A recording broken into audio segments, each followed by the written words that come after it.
Assalamualaikum warahmatullahi wabarakatuh.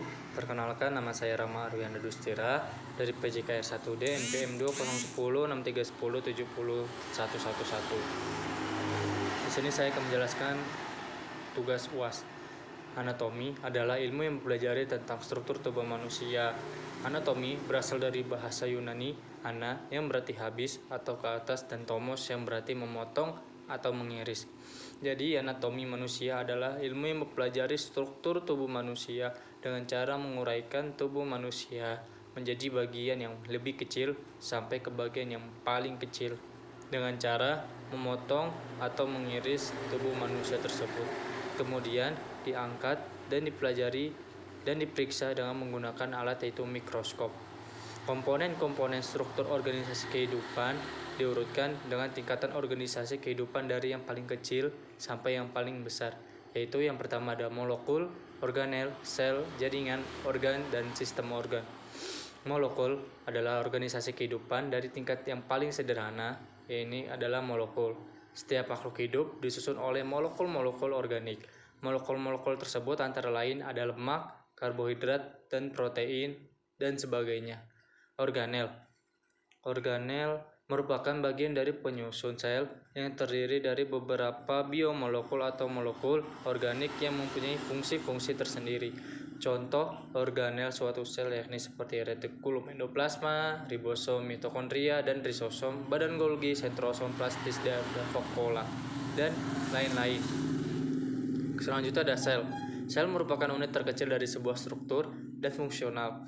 Makhluk hidup berdasarkan jumlah sel makhluk hidup tergolong dari multiseluler dan uniseluler atau organisme bersel satu. Organisme bersel satu itu contohnya bakteri, dan kalau organisme bersel banyak itu contohnya manusia, hewan, dan tumbuhan. Itu waktu disebut dengan multiseluler. Kemudian ada jaringan, merupakan perkumpulan dari beberapa sel yang memiliki fungsi yang sama juga. Jaringan ini berbentuk struktur berdasar pada tubuh. Contoh jaringan pada tubuh manusia yakni jaringan syaraf, epitel, jaringan otot, dan lain-lain sebagainya. Terus ada organ. Demikian juga dengan organ.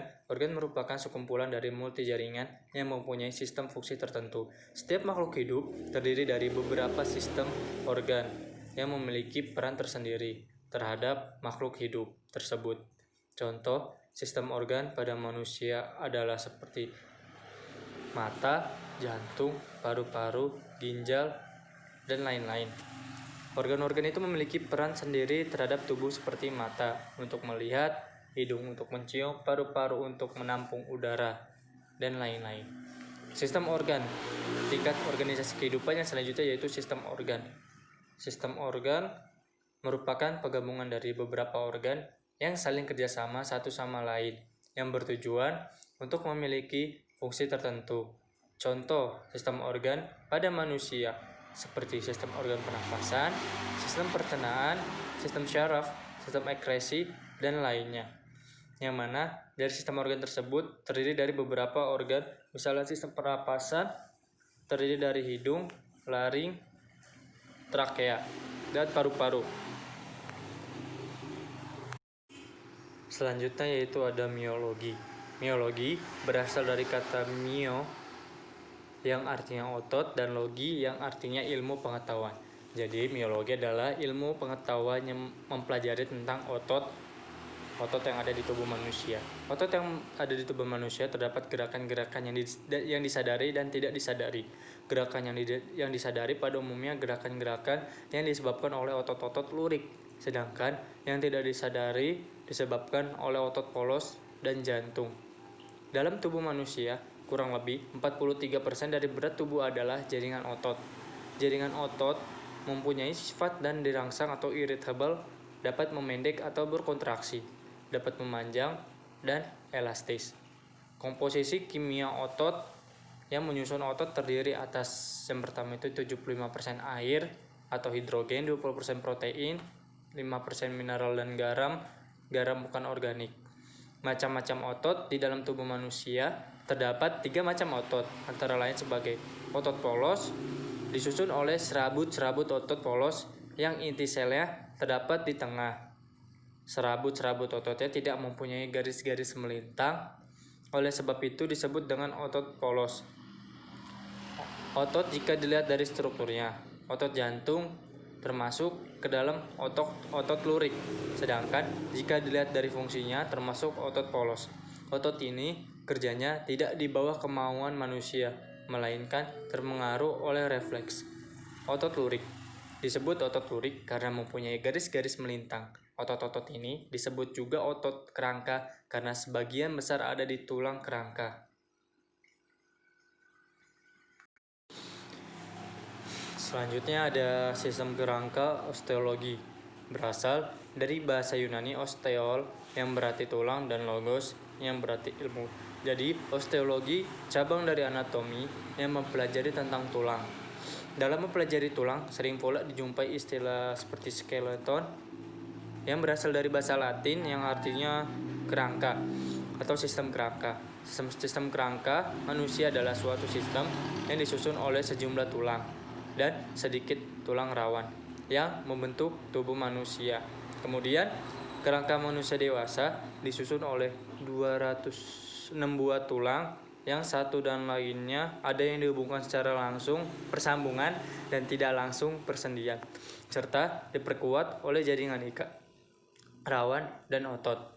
Fungsi kerangka manusia berfungsi ada 6. Yang pertama sebagai penunjang dan pembentuk tubuh, yang kedua sebagai pelindung organ-organ vital, yang ketiga sebagai alat gerak pasif dan alat pengungkit, dan yang keempat sebagai tempat bertambahnya otot-otot, yang kelima sebagai tempat persendian zat kapur dan garam-garam, yang keenam sebagai tempat pembuatan sel-sel darah. Klasifikasi tulang berdasarkan bentuknya. Tulang-tulang dalam tubuh manusia dapat diklasifikasikan, dikelompokkan ke dalam yang pertama itu tulang panjang, pipa, dan tulang pendek, tulang pipi, dan tulang tak beraturan bentuknya. Tulang panjang atau long bone. Nah, tulang panjang ini terdiri dari gandar saf yang panjang dan dua ujung gandar disusun oleh jaringan tulang padat. Di bagian dalam gandar terdapat lubang atau saluran berisi sumsum.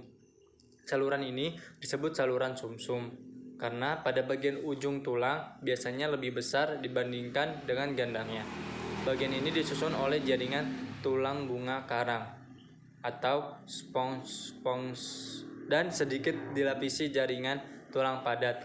Tulang panjang pada umumnya berfungsi sebagai alat penunjang dan alat gerak. Contoh tulang panjang antara lain adalah tulang lengan atas atau pangkal dan tulang paha atau tungkai dan tulang hasta. Yang kedua tuh ada tulang pendek atau short bone. Nah, disebut tulang pendek karena gandarnya pendek. Tulang pendek banyak terdapat pada tangan dan kaki. Contoh tulang pendek itu antara lain itu berada di. Selanjutnya ada tulang pipi atau flat bone. Tulang pipi atau tulang ceper biasa disusun oleh kedua-dua atau lebih tulang padat datar yang dipisahkan oleh bunga karang. Pada umumnya, tulang pipi bersama-sama tulang lainnya membentuk rongga. Misalnya pada kepala, mereka membentuk rongga otak, dan pada rangka dada, mereka membentuk rongga dada. Contoh tulang pipi antara lain itu adalah tulang dada, tulang dahi, tulang ubun-ubun, dan sebagainya.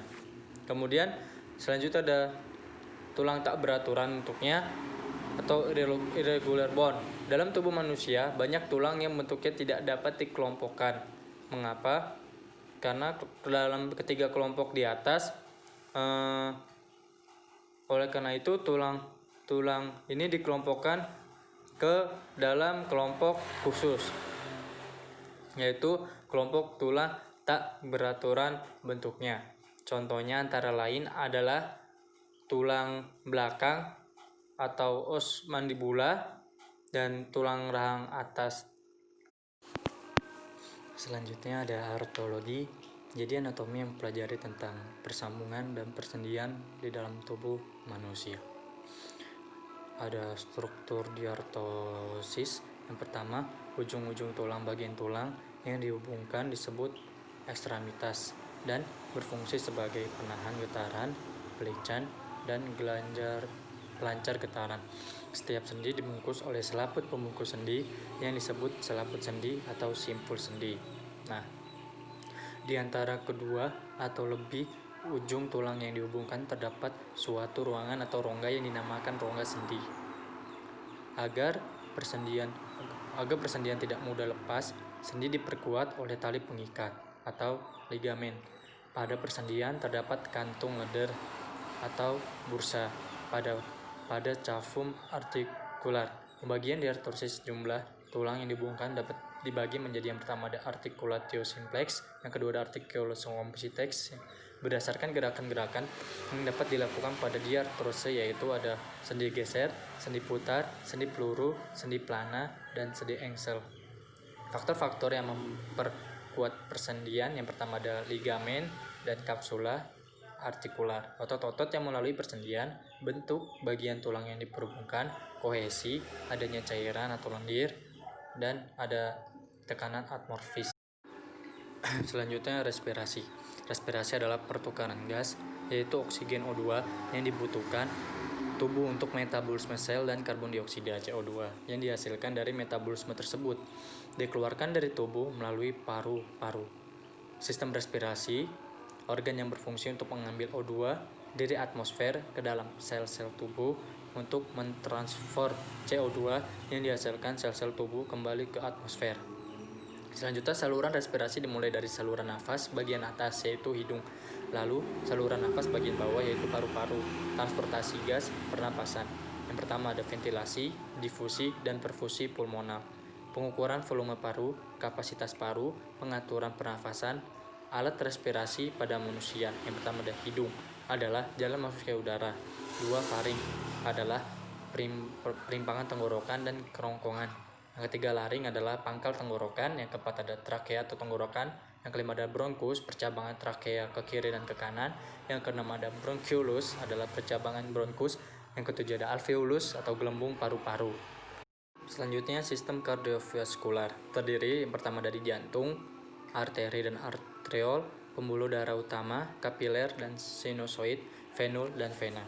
Berfungsi memberikan dan mengalirkan suplai oksigen dan nutrisi ke seluruh jaringan tubuh yang diperlukan dalam proses metabolisme tubuh. Jantung. Ukuran jantung itu ada satu kepalan tangan terletak di dalam dada dengan batas-batas. Kanan ada sternum kanan, apek, ruang intercostal kiri, dan pada mid-clavikular. Bagian-bagian jantung atrium kanan meliputi vena cava superior dan vena cava inferior, dan sinus coronariae auricula dextra. Ventrikal kanan meliputi valva atrial ventricular dextra. Lubang pulmonalis valva pulmonaris atrium kiri meliputi auricula sinistra. Ventrikal kiri meliputi valva atrioventricular sinistra mitralis. Jaringan jantung meliputi endokardium, myokardium, perikardium. Tekanan darah. Tekanan yang ditimbulkan oleh darah di dalam pembuluh darah. Tekanan darah merupakan hasil dari curah jantung. Ada resistensi terhadap aliran darah yang diatur oleh pembuluh darah atau kapiler, diukur dalam satuan mmHg, yaitu tekanan sistoel dan tekanan diastole.